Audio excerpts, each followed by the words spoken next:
Dando continuidade ao conteúdo de microbiologia, vamos falar aí a respeito dos fungos, tá? E aí eu trago para vocês, né, um trabalho aí da minha dissertação, de uma forma bem resumida, que eu defendi aí meu mestrado em 2015, tá? E como eu já falei aí das micotoxinas, eu trabalhei com os MEIs, né, produzido aqui no estado de Roraima. Então, meu título aí é Caracterização Micológica de MEIs Roraimense como critério de segurança alimentar.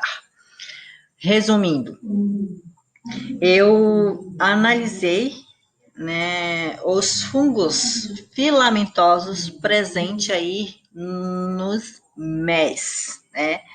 E o grupo desses fungos filamentosos, o foco era os fungos produtores aí de micotoxina, tá?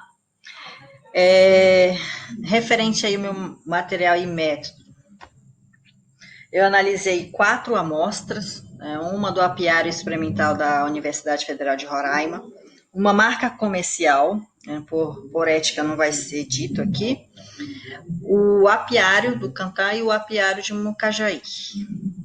Foi coletado esses MES no período aí chuvoso e seco, né? Foi retirada 2 amostras de cada local, totalizando aí 2 amostras, tá? No período, 8 amostras no período chuvoso e 8 amostras no período seco, totalizando aí 16 amostras. Então, foi analisado 16 amostras.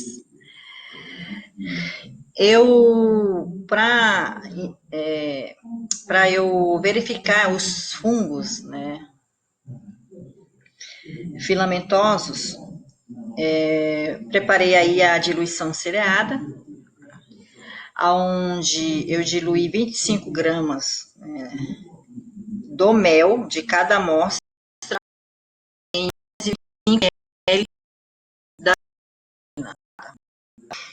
e assim eu tirei 1 ml dessa primeira mistura, adicionei aí na segunda mistura com 9 ml da solução salina. E retirei aí mais 1 ml da segunda mistura e homogeneizei na última com 9 ml de solução salina, tá? E cada mistura eu tirei aí 0,1 ml, tá? Inoculei na placa de Petri, em triplicata, ok? Aí deixei aí um período de incubação, cerca de 7 dias, na temperatura de 25 graus e de 28 graus Celsius, tá? E aí esses fungos, eles desenvolveu tanto o fungo filamentoso quanto levedura, tá? E segundo a legislação, a quantidade de unidade formadora de colônia, ou seja, as quantidades de colônia, ela não pode ultrapassar 100 unidades formadoras de colônia, porque se passar, o mel está contaminado e corre um grande risco de ter toxina nesse mel, ou micotoxina. E na parte para verificar a estrutura, né, dos fungos, foi utilizado o microcultivo em lâmina, que foi retirada aí na lâmina, né, foi colocado aí um cubo, tá? Do meio de cultura, cerca aí de 1 centímetro. E em seguida foi inoculado aí a cultura pura, tá? Como você está observando aqui na imagem. Deixa eu colocar o apontador.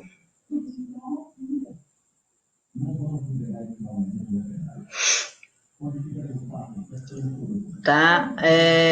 Aqui a cultura pura e foi retirado, né, com uma alça de Grigalski e foi inoculado aí nos 4 cantos. Aí foi incubado, tá? Para que ocorra aí o crescimento, né, desse fungo, tá?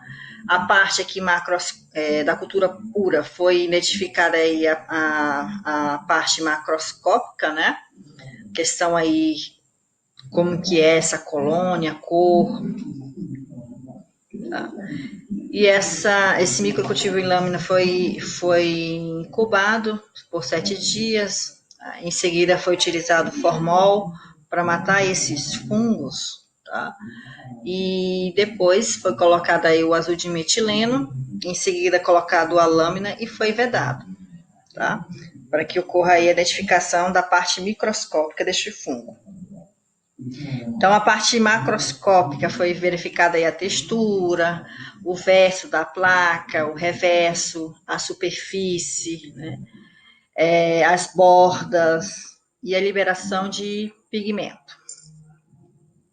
A parte microscópica foi verificado aí a parte dos conídeos, né, que são os esporos, a fiálides, tá, que é uma estrutura logo aqui abaixo dos conídeos, os conidióferos, tá, e os septos, né, que é a questão aí se esse fungo ele é septado ou não, que eu já falei na aula anterior. Foi também feito aí a extração do material genético de cada fungo, tá? Para verificar e identificar qual é a espécie que está presente aí nesses meses, ok? E o meu resultado de discussão, como vocês estão observando, eu tive grande dificuldade para o crescimento aí desses fungos. Primeiro aí eu usei aqui o meio de cultura chamado aí BDA, né, por 7 dias, de 25 a 28 graus, né, segundo aí a normativa, né, para que ocorra o crescimento desses fungos. Mas eu não tive tanto sucesso, né, em algumas placas. E aí, isso em temperatura de 25 graus Celsius. Aí eu tive que aumentar essa temperatura para 28 graus Celsius e houve aí o crescimento, tá, desses fungos filamentosos e leveduras. Tá? Esse aqui são o resultado dos fungos filamentosos e as leveduras. Tá? Então, na marca comercial no período chuvoso, não ocorreu nenhum crescimento desses micro-organismos, nem no período seco também.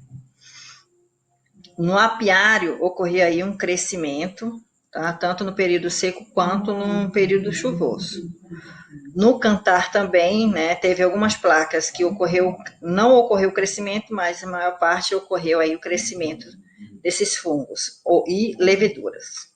No apiário de Mucajaí, também ocorreu aí o crescimento desses fungos. Então, os fungos filamentosos ocorreram aí em 62,5% da amostra de mês, né? E a levedura foram detectadas aí cerca de 50% das amostras, ou seja, 50% das amostras houve crescimento aí de levedura, tá? E os filamentosos, né, totalizando aí 6,3, né, vezes 10 a 1, unidades formadoras de colônias, nos 2 períodos. E as leveduras é 1,53, 10 a 2, elevado a 2, né, unidades formadoras de colônia. Resumindo, né, segundo a legislação, não pode ser inferior a 100 unidades de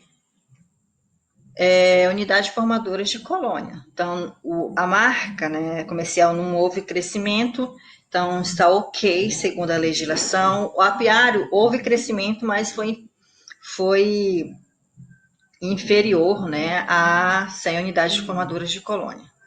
No apiário do Cantar também, mas o apiário do Cantar, né, chama a atenção no período seco, que houve um crescimento diferenciado referente às outras amostras, né, cerca aí de 40 43 unidades formadoras de colônia. Aqui é só um alerta, né? Porque muitas das vezes a questão aí dessa grande quantidade de fungos no mel é a questão aí da manipulação, né? A questão, eu digo que é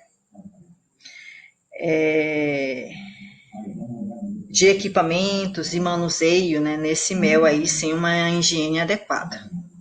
E referente aí ao apiário de Mucajaí, no período chuvoso, ultrapassou essas 100 unidades de colônia, então esse mel, né, dessa amostra está contaminado, tá? Então pode ocorrer um grande risco de que esse mel tenha aí presenças de micotoxina, que totalizou aí 140 unidades formadoras de colônia. E referente à biologia molecular, onde eu extraí, né, o DNA de cada fungus, tá? E aí eu identifiquei, essas são as espécies que estão presentes aí nos MES que eu analisei, né? Questão do cladosporo, eurótio,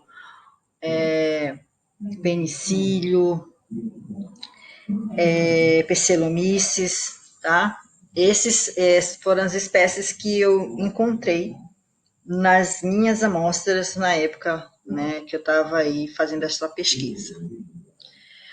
Então, a amostra 4, né, onde ocorreu aí a mais presença aí desses micro-organismos, que neles é o penicílio que domina, tá? Então, essa aí foi a amostra que teve aí, né, segundo a legislação, 140 unidades formadoras de colônia. Tá? Aqui é uma imagem mostrando aí a questão da extração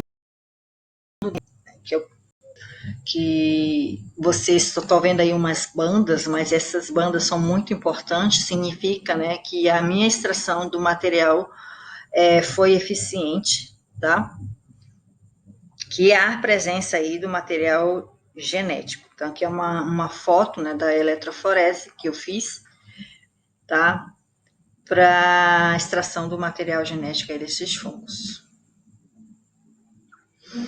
E continuando, né, teve a questão da biologia molecular, eu não consegui de jeito nenhum com sucesso, né, a questão aí da extração desses fungos, não consegui identificá-los, tá?